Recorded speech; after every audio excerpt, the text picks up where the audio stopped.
I guess I want to shift. I want to open it up to you guys. Is there anybody that would like to ask the panel any questions? I want to shift into Q&A with the audience. If you want to, there's a microphone here. Otherwise, we could just watch Sean solve the Rubik's Cube for one question before we start the Q&A. What's my time? Somebody ask a question. Yeah, please. Did you finish it? No. No, he got worse. I think she Curious how deep I'm in, all right. I think she just stopped like with no. Time is an illusion. Time is a construct, everyone. You will never solve the cube I can hope. till you break into the fourth dimension. Hi, what's your name? Stephanie, I actually want to hear the monster voice that you do that he was talking about. Oh my God. It was that Thundercat. Come on, do it. Love that question. Oh, was it the villain from Thundercats? Oh my gosh, I can't remember. What was it? They all know. Everyone else knows. What's the famous line that Mumra says? I am Mumra. Is this Yeah, keep going. Transform this decaying form into Mumra. There it is. I got a scriptwriter. I know. I can't remember. What was it? Transform. Ancient spirits of evil. Ancient spirits of evil. Transform this decaying form Transform this decaying form to Mumra. to Mumra. Is that better? I hope that I did that right. Oh, He gave me a. you did it. Yeah. Keep your day job. Ancient spirits of evil, transform this decaying form to Mambra, the ever-living!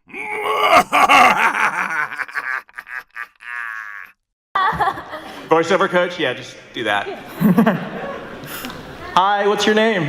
Oshun. Oh, so cute. Oshun is one of my clients too. You guys give Oshun an applause.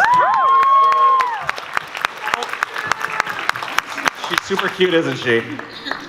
Hi, Oshun. My question's for the cast. If you could all choose a show to work on all together, what show would it be? Wait, like a consensus, like all of us? All of us? change? Okay, we have to agree on this? Yeah, I think democratic process is going to be really hard here. my vote always goes to Codename Kids Next Door because we could form a great ensemble of like spy kids on that. I would agree with Zach, but I would also think this cast would be great for their own Persona game, for any Persona fans out there. I think that'd be... I think you're correct, but you said you agreed with me and then you disagreed with me. I just have two options, which is Are we why going to have to start our own Twitch TV channel and actually play video games together? Is that what's going to have to happen? I have a Twitch channel. Sean, I'm guessing you probably do, right? I used to back in my MOBA days. Well, that's when I streamed, back when I was addicted to Heart League of Legends. palpitations playing League of Legends. Back in the day. Did we kind of answer your question, Oshun? Wait, where'd she go? Oshun, where'd you go? Where'd you Nani? go? Oh, there she is. Oh, hi. Did we answer your question, Oshun? Okay. Okay, cool. We're in real trouble, she said. I know, we're so bad. All right. Hi. It's our Mumra guy. Thank you guys for coming, and I'm just impressed with, your guys' work ethic and how you've been at it for so long. I mean, you all are already veterans, so I guess my question is for the panel, when did you all realize you wanted to be professional actors and be performers? Ooh, good question. Anyone want to start? Why don't we start on Sean's end? Or wait, Leia. Yeah. Go ahead, Leia. No, Leia, go for it. Okay, well, I was in 3rd grade, and when I went to school, they used to do the morning announcements, and they put it on camera. So one of the vice principals was like, hey, do you want to just record the morning announcements here? And I was like, yes, I do. And so they put it on camera, and it was shown to the school at like 8 a.m., and you could see my face talking about the school news and whatnot. And after that, I asked my parents if I could start acting lessons because I just really loved being on camera and getting to express myself through characters, I guess. So after that, they were always supportive of what I wanted to do and my dreams, and we went after it. When I was 7 and living in St. Louis, any St. Louisans out there? St. Louis, no St. Louis. Yeah, okay, one, my dad, great. Your dad. This guy just dabbed, I don't know if that counts. Yeah. Whoa. So I did it my first play when I was 7. I'd been taking singing lessons, and I took the play, and like as soon as I got on stage and was rehearsing, like I knew this is what I wanted to do. And then in the first show, my pants fell down on stage, and almost ended my career. And somehow I was convinced to stay and finish the run of the show, and everything got better from there. And 13 years later, here I am. Wow. Yeah. Well, I've always been very outgoing and very talkative, as everybody on this panel knows. Really? She's really shy. No kidding. So I think when I was younger, I just liked talking to people and making them laugh, or laugh. So I love doing what I do. So ever since I was, what, 4? Dad, 4? 4? Dad, I'm gonna refer. I'm gonna refer to him. He knows. I don't know. Brain hurty. Justin's like, he's on a bunch of shows, but he's like really quiet sometimes. I think in 2nd grade was when I really started like loving acting. I always wanted to see myself and hear myself on TV. And I always wanted to have a little action figure of like a character I played. Aww. And finally I was able to get that with Miles from Tomorrowland. That was really awesome. So yeah, and I was in a play, I think in 2nd grade, The Wizard of Oz. I was the Cowardly Lion. Man, that's a good and yeah, that's really when I started really getting into acting. That's awesome. Well, my older sister, Brianne Chu, she actually started acting before me. We were all dancers, my 2 sisters, plus Brianne and my brother. And then I kind of just followed along in her footsteps. Didn't really know what I was doing yet. I was like 4 years old, so I was kind of just doing commercials, eating a lot of pizza for Pizza Hut. You should sponsor me. Anyway, and so a bunch of my sisters stopped acting when they got older, but me and my older sister Brianne just continued with it. We found a real love for it, but I didn't fall into voiceovers until I was around 8 years old for Monster vs. Aliens. I didn't even know that kind of industry existed yet, and so it was just so exciting to dive into that and just explore a whole new world of just like voices and people, and it's really amazing. Mm-hmm. Oh yeah, it's my turn. He's still trying. Staring at the I had blue. And then he lost it. Okay. Similar to some of these people, I just really wanted to be a voice on a TV show. I really just watched cartoons as a kid. Didn't really watch any live action shows. Can't say I was like, ha, I grew up on Friends. What Friends? I mean, what? Self-deprecation is one of the best forms of humor, boys. Yeah. I wanted to one day have as much as an impact on somebody watching a show I voiced as people like Yuri Lowenthal, D. Bradley Baker, Tom Kenny had on me. So that's why I got into voice acting. And my wonderful mother, somewhere in the stratosphere, He's over on that she side. really helped me with that, actually, really got that moving. And voiceover isn't actually how I got into the business. It's what my original intent was, but it was kind of like a commercial climb. Yeah. But that was the aim, the final goal, final countdown. Yeah, and then I got on Cartoon Network, and I'm like, wow, the channel that I grew up on is now the channel that writes my checks. Yeah, I grew up on Cartoon Network too. No, I love them. They are some. What was that moment like for you guys? All of you guys. I'm kind of curious. What was it like when you got your first check? Oh, well, I was like 8. I know, I was like 4, I had no clue, honestly. Yeah. I kind of figured Sean would be like, video games? Actually, no. I was like, I don't know what to do with this. What is this? I'd never seen 2 zeros past a number before, so I was like, okay, Mom, you know what to do with this, right? She's like, yep, cool. No touch till 18. I'm like, oh, yep, that sounds about right. Okay. On the other end of the spectrum, and you guys will all understand this, anybody in the business will, I don't remember getting my first check. I definitely will always remember getting my 1-cent check, my first one. Oh. My first penny residual check. And in fact, that is so common that there is a bar in LA that if you get a 1-cent residual check, it's called residuals. You can go in, they will give you a free drink for your 1-cent check. Hang them up on the wall? Yeah. Well, that's I have so many of those. It's covered in it. Wow. You've gone to the bar? No. I promise you. I've had so many 1 cents, 2 cents, 5 cents. Yeah, it's wonderful. I think it's any check that's less than $1 they'll accept. Awesome. Yeah, I'm getting there. That was awesome. With my work on Unbroken for ADR, it's slowly getting down there. Once I reach the $10 mark, I'm like, okay, we almost there, boys. Shall we field another question? Thank you guys. And Zach, if every pork chop was perfect, We wouldn't have hot dogs. Got him. Got him. Hi there. Hi. Hello. I wanted to know what advice you guys have for someone who wants to get into voice acting as a career like I do. Great question. I guess, first things first, have no inhibitions. You're gonna be asked to do every and anything. From playing a table, to a fly, to a fairy, to a 1,000-pound dragon that breathes radioactive fire. So you're just gonna have to go in there, come up with a voice for it, and you can't hold back. Honestly, messing around for voiceover is the best thing. So when you're younger, do you know how you play with your dolls or like dragons or trucks? Toys. Yeah, Toys in general. Toys. Yeah, toys. I I don't know. What do you play with dragons? I do. Okay. Yeah, so if you just like play around and make voices for them, that's honestly the best thing. And don't worry about holding back because you just gotta go for it. I would definitely say watch a lot of cartoons. Amen. Watch a lot of cartoons and imitate a lot.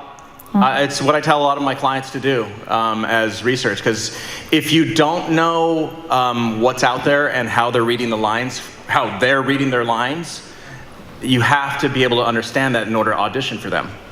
So watch cartoons, imitate as much as you can, self-record. Everybody has phones now, you can record yourself. I would say that's probably the best bet. I would highly suggest going online and finding scripts and starting to analyze writing structures as well. Half of acting is knowing how to break down a script, and the other half is delivering on the way the writer needs you to in an organic way. And then you have to figure out both of those and then combine them, which is not easy sometimes. So definitely don't slouch on scripts. For me, trusting yourself and also trusting your training has really helped me kind of be spontaneous when you're kind of caught off guard in the studio. So I'd say just kind of going for it and letting loose and just being free in the studio really helps to create a character. And get a good VO coach. Yeah, self-insert. Tony Gonzales is a great VO coach. Yeah, Tony. The greatest. Best. Thank you guys. 10 out of 10. Thank you. Good luck. Hi. Hi. What's your favorite part about doing voiceovers? Favorite part of doing voiceovers? Doing different I'm gonna say a small thing, but I love, like, when on one of my ongoing regular shows, the director asked me to fill in for a bit part. So like on Steven Universe, for example, anytime Onion has to do any sort of vocalizations, I do that. Whenever Pumpkin the dog barks or does any sort of growling noises, I do that. Like characters in TV shows, inside the TV show, anything like that I get to do something crazy that is just gonna be in the background for 2 seconds, I find a lot of joy in that. You can also wear whatever you want in the booth, I'm just saying. Pajamas. Keep that in mind. Yeah. Pretty, dope. Any of you guys ever worn something like pajamas? Similar. No, I've worn sweats before. Does that count? Yeah, I think so. I mean, these days I wear sweats to almost every session. Yeah. I come fully dressed up. Yeah. Tiara and everything. I show up in cosplay. I'm a method actor. Thank you for your question. What was your name? Kara? Kara. Thank you, Kara. Hi, do you guys have time for school? Oh. Let's talk about school, guys. Wait, how many of you guys are homeschooled? I was homeschooled. Normal school. Normal school. Yeah, well, for me, when we were recording Doc, it would take about 2 to 4 hours some days, depending on the episodes, and they would usually do it in the morning, so it was kind of like I had to be homeschooled to be able to record. Yeah, same with me. But education is very important. Yeah. In school. I grew up doing independent study type programs like that. They were either my mom teaching me, and then in high school I had teachers through a homeschool program. But it is a very difficult balancing act, and I had to teach myself a lot of stuff, and hire tutors where necessary, but a lot of it was self-taught. I don't miss it. Yeah, for me, I I didn't, like, sometimes I would have to get out like 30 minutes early or something, but usually, like for Miles from Tomorrowland and stuff, they'd have it after school. They try to like work around my schedule. So yeah. And Justin's a trooper, like definitely like running from rehearsals at school. Justin sings, where was it that you sang in New York? Oh, Carnegie Hall. Carnegie Hall. He's already performed at Carnegie Hall. How old are you now, Justin? Huh? How old are you now? Tell the audience. Whenever I performed it? No, tell how old you are now. Oh, now? Oh, 16 right now. How old were you when you performed at Carnegie Hall? I think I was 13. Yes. Wow, wow. Let's give him a hand for that.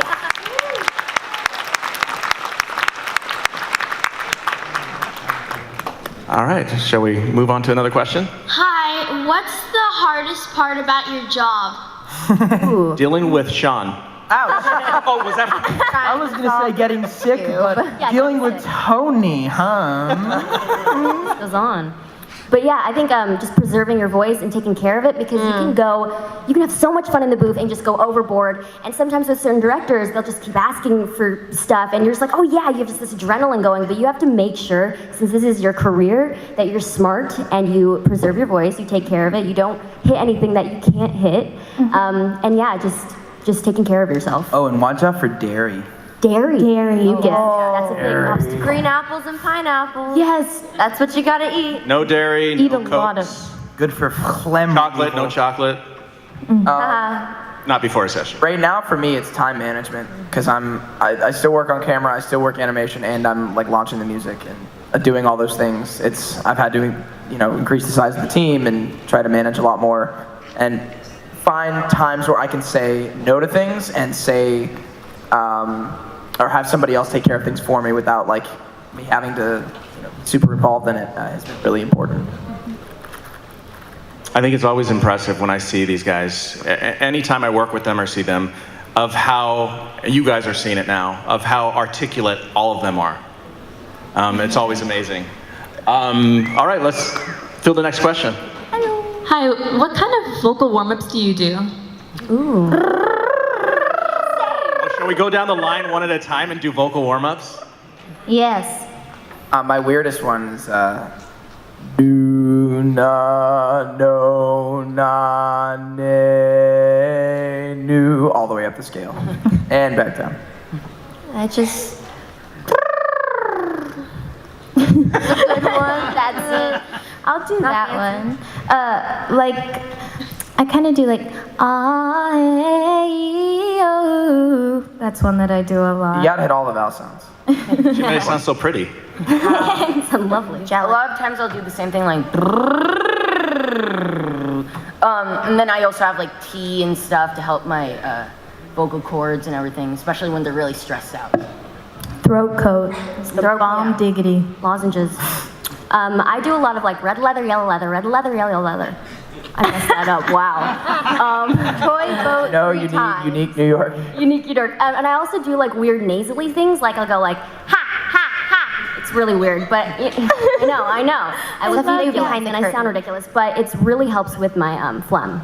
That's gross, but whatever. Yeah, by comparison, mine's the least exciting. I just do tongue twisters that man gave me. True. Sells by the long list. You know what? I should have brought that. I should have brought that list. How did you guys do that? Yeah, that was You have the Around the rugged rock, the ragged rascal ran. I haven't memorized the 6-seek one on there. Toy boat. I don't remember. I don't think we have that one. You gotta add it. It's the hardest one. Like scientifically, it's the hardest one. Just sign. I All right. love your outfit. Guys, our last Wait, question. hold on. I love everything about you right now. Yes. Can we just look at our neck? I like her. so cute. That's awesome. Thank you. So I was just gonna say, I tried to voice a character for my senior animation thesis film, and let's just say I should stick to animation more than voice acting, not my forte. So one of my biggest struggles was like staying in character, especially when it's a voice a lot different than yours. So how do you guys like keep in character, like stay in a different voice? Consistency, character consistency. Yeah. That's a thing. Definitely. Yeah. Auditions especially. For both on camera and voice acting, a method I have learned recently from a new teacher is for on camera stuff that I've applied to voiceover is thinking the character's thoughts. Yeah. It's so important because there's a lot of people come into voiceover trying to do voices when you really have to play characters. Just doing voices will be one-dimensional and it won't seem organic, but if you think the character's thoughts, you understand who the character is and where they're coming from and what they'll sound like in every situation, then suddenly it has a lot more depth to it and you're able to stay in it because you yourself are in it, if that makes sense. It's not easy though, for sure.